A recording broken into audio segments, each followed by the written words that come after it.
Bienvenidos a la tercera clase de Salud Mental 1, Etapas del Desarrollo Psicosexual.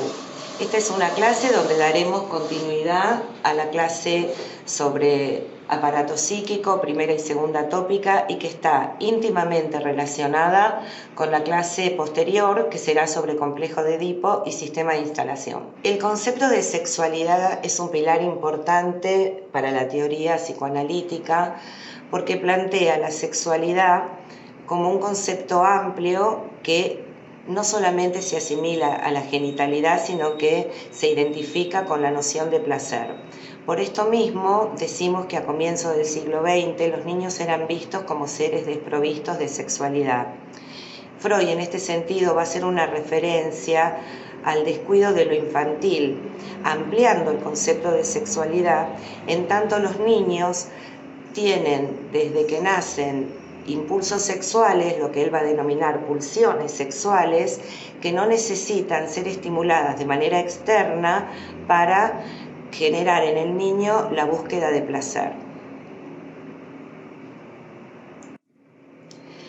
Hay tres conceptos que son claves para poder entender las distintas etapas del desarrollo psicosexual. En principio, el concepto de libido, el concepto de pulsión sexual, del cual emerge la libido, justamente que se va a ubicar a lo largo de las distintas etapas del desarrollo en una zona erógena, y también el concepto de zona erógena como aquella parte del cuerpo, que puede ser un sector de piel o de mucosa, en que ciertas estimulaciones provocan sensaciones placenteras.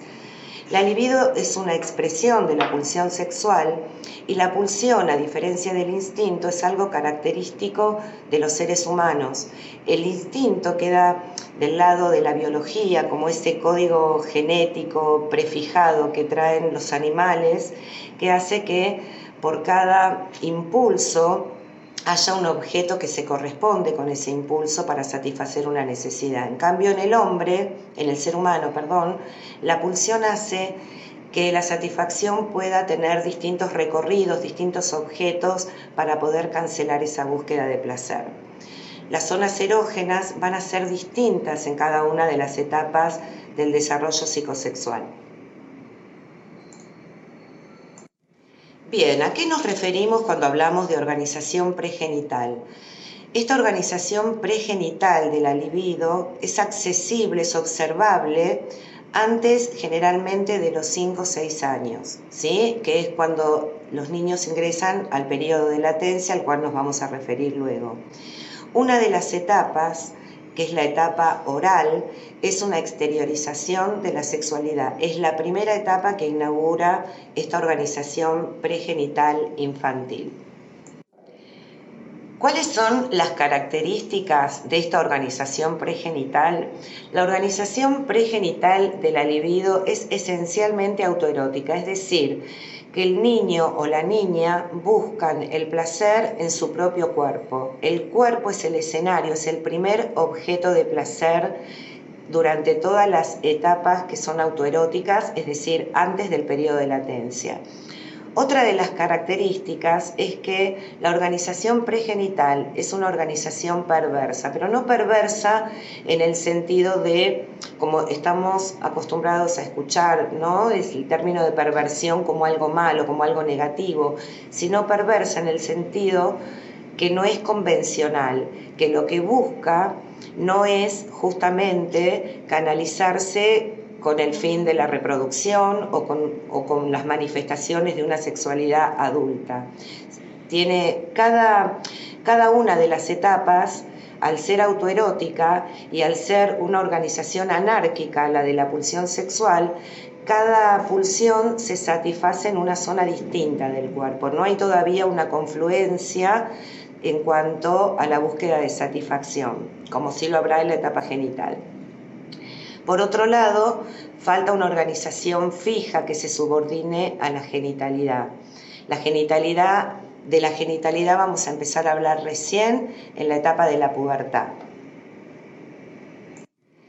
Bueno, como veníamos diciendo, que no exista aún una organización fija significa que cada pulsión en cada etapa se va a satisfacer en una zona del cuerpo con un placer particular en cada una de esas etapas, pero no hay todavía una síntesis, es decir, no hay todavía una búsqueda de placer en un cuerpo total como sí pasa en la adolescencia, a partir de la adolescencia, donde lo que se busca ya no es la satisfacción autoerótica, que puede estar de todas maneras como no exclusivamente, pero sí se va a buscar un objeto ajeno para amar o para satisfacer la búsqueda de satisfacción sexual.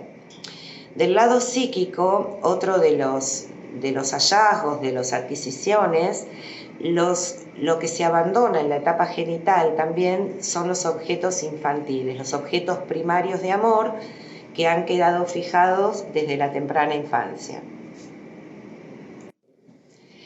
Las etapas del desarrollo psicosexual. Tenemos que tener en cuenta que este desarrollo es un desarrollo por etapas y que cada etapa tiene una zona erógena, un logro evolutivo, una tarea a resolver por los niños y niñas. Es desarrollo psicosexual porque por un lado tenemos un componente madurativo a nivel del cuerpo, pero como correlato de esas adquisiciones, de esos procesos que se viven a nivel de la maduración biológica, hay un impacto también en este proceso de desarrollo que es a nivel de lo psíquico. La primera etapa del desarrollo psicosexual es la etapa oral, que va desde el nacimiento hasta los 18 meses, 18, 24 meses. La boca es la zona erógena principal, es por la boca que el niño obtiene placer en principio a través del alimento, satisfaciendo lo que es en primer lugar una necesidad fisiológica, pero que inmediatamente después se va a instalar junto con el alimento el hambre, pero ligado a la necesidad de afecto y al mundo de representaciones de ese instante inaugural donde el niño empieza a conectarse con las primeras pulsiones de vida que le permiten sobrevivir. Otra de las etapas del desarrollo psicosexual es la etapa anal, desde los 18 24 meses hasta los 3 años aproximadamente. También aquí vamos a encontrar una zona erógena que es la zona anal. Es en la zona anal justamente que los niños, al retener y expulsar las heces, estimulan la mucosa anal, que es donde obtienen placer a través de la defecación. Es en esta etapa que del lado psicológico también los niños empiezan, justamente por la exigencia ante las normas sociales o las presiones sociales, empiezan a tener que controlar esfínteres. Por eso se dan todos estos procesos que mencioné anteriormente. Por otro lado, también es una etapa donde comienzan las primeras manifestaciones del yo. Tenemos que entender que para el psicoanálisis, todo lo que estamos viendo a nivel de las adquisiciones en cada etapa son construcciones, es decir, se van a ir sumando logros evolutivos a nivel tanto físico como psíquico. Y en esta etapa uno de los logros evolutivos importantes es justamente la diferenciación del yo con el mundo externo. En la etapa fálica, que abarca desde el 3er al 5.º año de vida, las principales fuentes de placer son para el niño el pene y para la niña, el clítoris.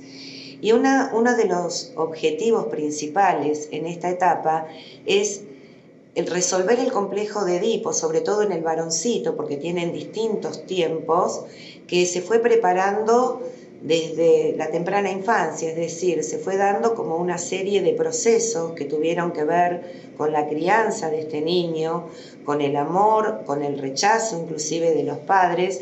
Se va forjando un vínculo de afecto, ¿sí?, que tiene su corolario en esta etapa, su máxima expresión en esta etapa. Después nos vamos a referir en la próxima clase más específicamente al complejo de Edipo. Lo que más podemos destacar también en esta etapa, lo más importante, es la curiosidad que tienen los niños con respecto a las diferencias sexuales anatómicas. Los niños hacen sus propias teorías, sus propias construcciones sobre todo lo que tiene que ver con esta sexualidad incipiente.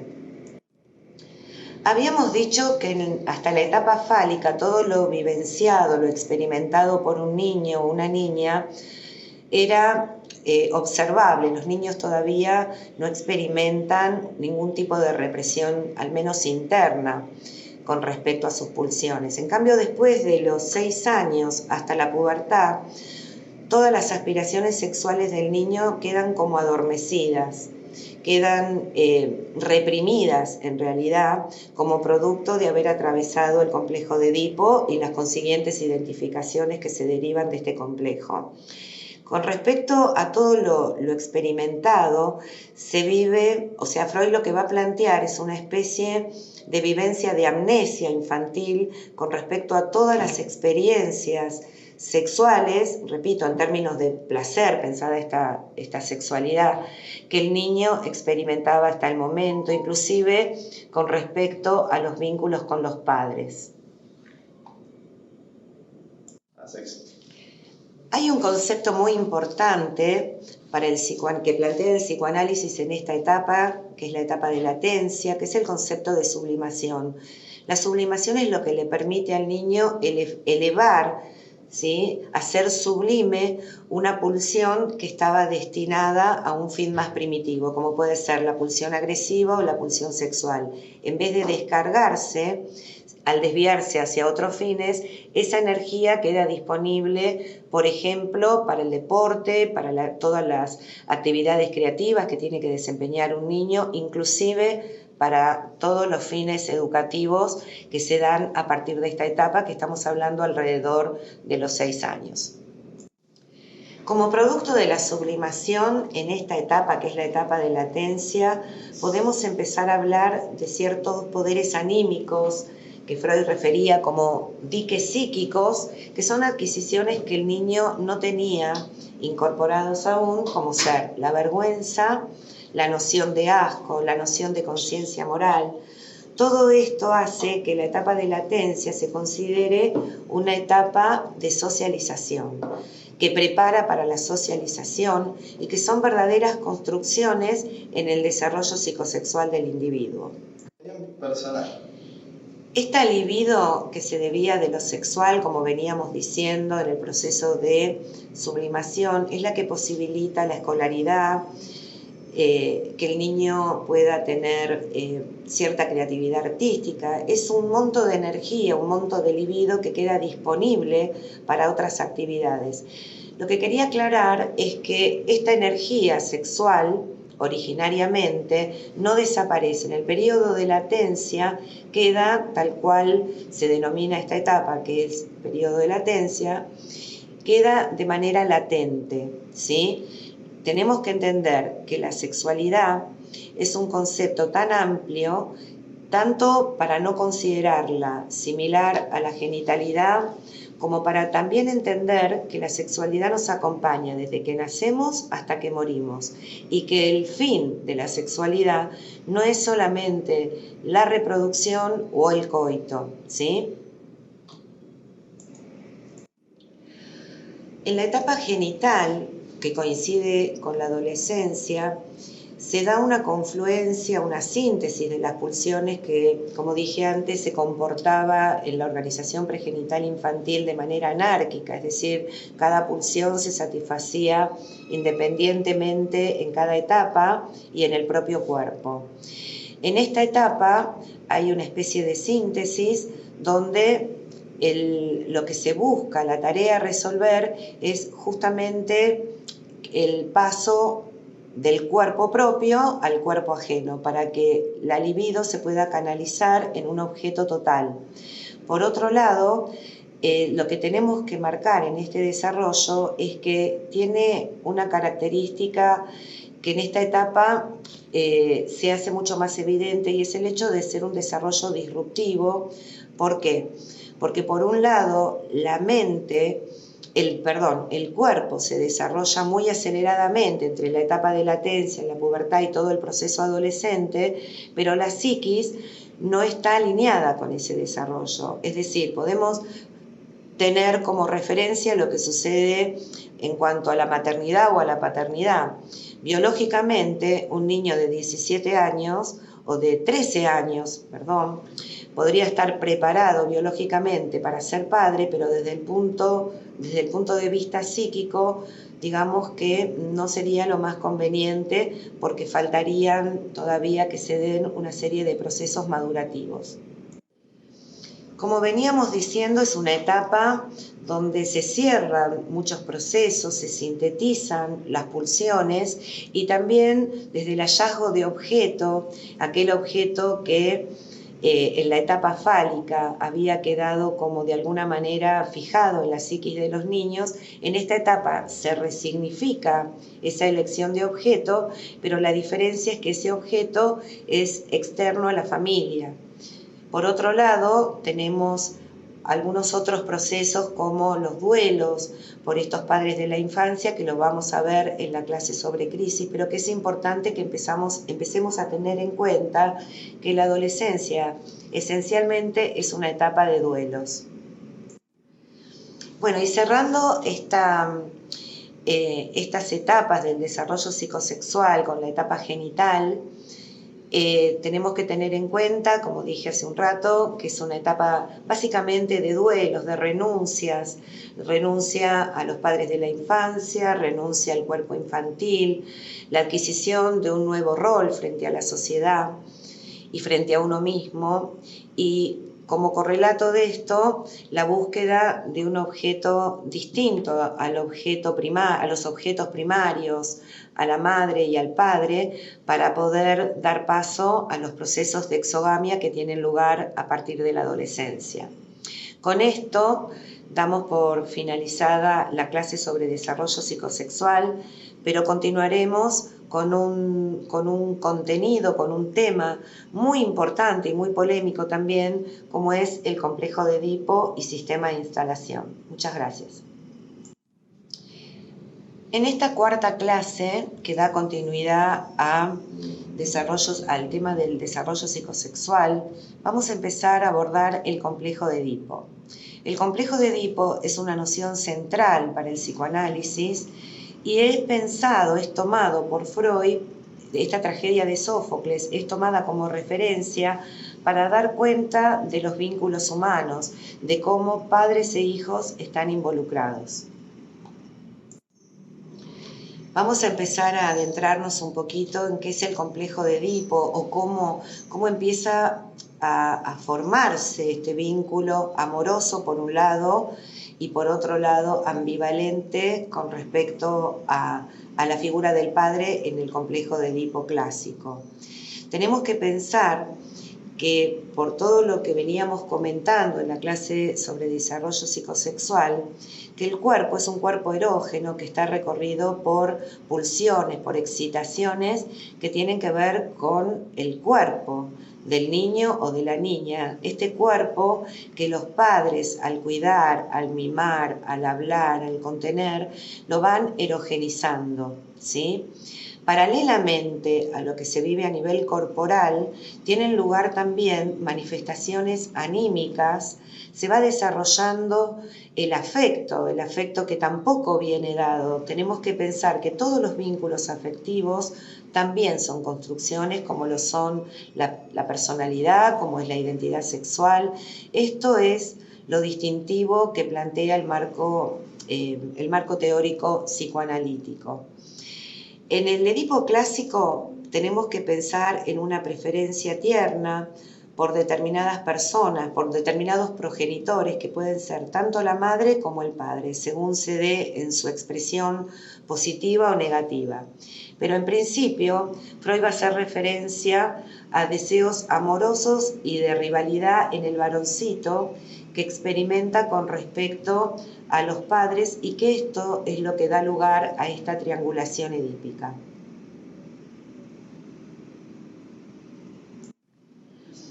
Vamos a hablar ahora del Edipo positivo. ¿Cuándo se considera Edipo positivo? Lo primero que me gustaría transmitirles es que esto no tiene que ver con una visión positiva o negativa. Tanto el Edipo positivo como el negativo tiene que ver más que nada con una cuestión convencional.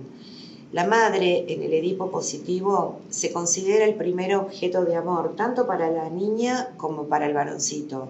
Por lo tanto, podríamos considerar que la primera elección de objeto de amor siempre será incestuosa. Paralelamente, con respecto al padre, y este es el vínculo al que hacía referencia anteriormente, el vínculo es ambivalente porque por un lado hay un desarrollo de la afectividad, pero también en tanto el padre es un obstáculo para el niño en cuanto al vínculo que mantiene con la mamá, en tanto es un obstáculo, este sentimiento se torna ambivalente. Es decir, el niño experimenta sensaciones de amor, pero también de hostilidad hacia el padre. Habíamos dicho que el Edipo positivo y negativo no tienen que ver con una valoración, sino con una convención.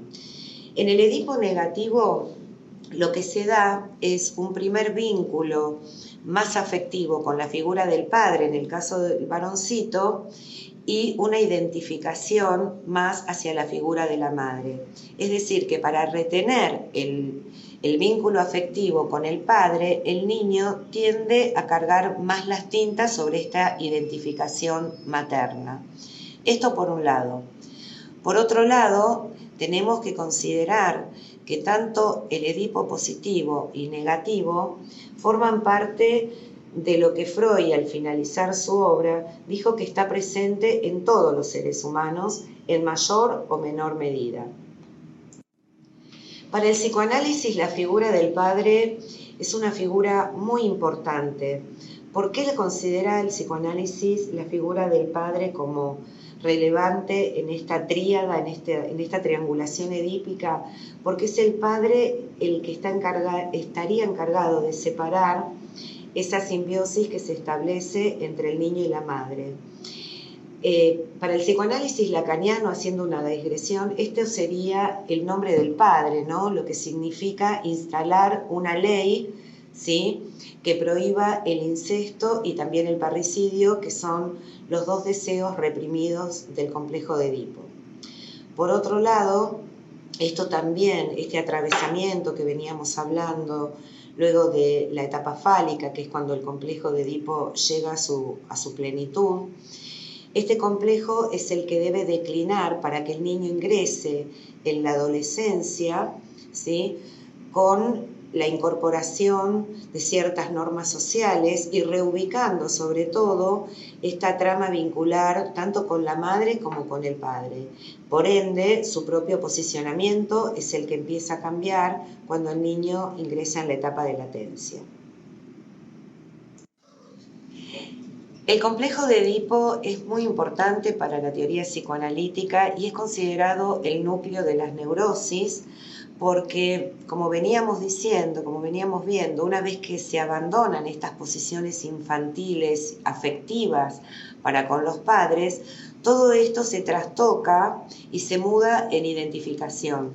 Por eso mismo, el complejo de Edipo es mucho más que un vínculo de hostilidad hacia el padre y de amor incestuoso hacia la madre. El complejo de Edipo es una trama de relaciones que le da sentido inclusive al futuro mundo de relaciones que va a tener ese niño y básicamente es lo que permite estructurar la personalidad. ¿Qué significa estructurar la personalidad? Aparece una nueva instancia psíquica, como hemos visto en la segunda clase sobre aparato psíquico, que es el superyo. El superyo, ¿se acuerdan que tenía que ver con todos los códigos morales que internalizamos, todos los mandatos que provienen de todo lo que representa una autoridad para el niño? Y esa autoridad que proviene del mundo externo, a través de la voz de nuestros padres, educadores, en algún momento pasamos a internalizarla y pasa, en el mejor de los casos, a formar parte de nuestra conciencia moral. Y digo en el mejor de los casos porque no siempre se interiorizan normas sociales. Esto se va a resignificar cuando veamos la clase seguramente sobre afecciones mentales, más específicamente sobre psicopatía. Es decir, que la conciencia moral no es algo innato, es algo que se construye y que tiene que ver con esta instancia, el superyo, que es una herencia que nos deja el complejo de Edipo. Otro tipo de identificación que también tiene lugar como consecuencia del atravesamiento por el complejo de Edipo es la identificación sexual. Esta identificación que se da en la adolescencia, más allá de su asunción, pero tiene que ver con todo lo vivido anteriormente. En general, también podemos decir que estamos hechos de identificaciones y que la identificación sexual es una identificación más. Esto me gustaría aclararlo como para entender que no son procesos que se dan de manera innata o que ya vienen dados, sino que son verdaderas construcciones producto de todo lo que ha transitado el niño a lo largo de las etapas, pero sobre todo el posicionamiento que ha tenido en el mundo del deseo para con sus padres. Otra cuestión que nos deja la teoría psicoanalítica con respecto al complejo de Edipo es que el complejo de Edipo es un proceso que se vive de manera universal. Todas las personas, en tanto están inmersas en una cultura donde lo que se espera es que exista un padre o una madre, hacen la experiencia del complejo de Edipo, más allá de la materialidad, es decir, más allá de que exista físicamente un padre o que el padre esté presente o que el padre esté desdibujado o que el niño sea sencillamente un niño huérfano, por el hecho de pertenecer a una cultura donde hay noción de estos lugares, el niño atraviesa de todas maneras el complejo de Edipo. Todo esto, como había dicho anteriormente, va a tener ciertos condicionamientos que son mucho más importantes que lo que podíamos relacionar con la tragedia de Sófocles, ¿no? En relación al amor incestuoso o al parricidio.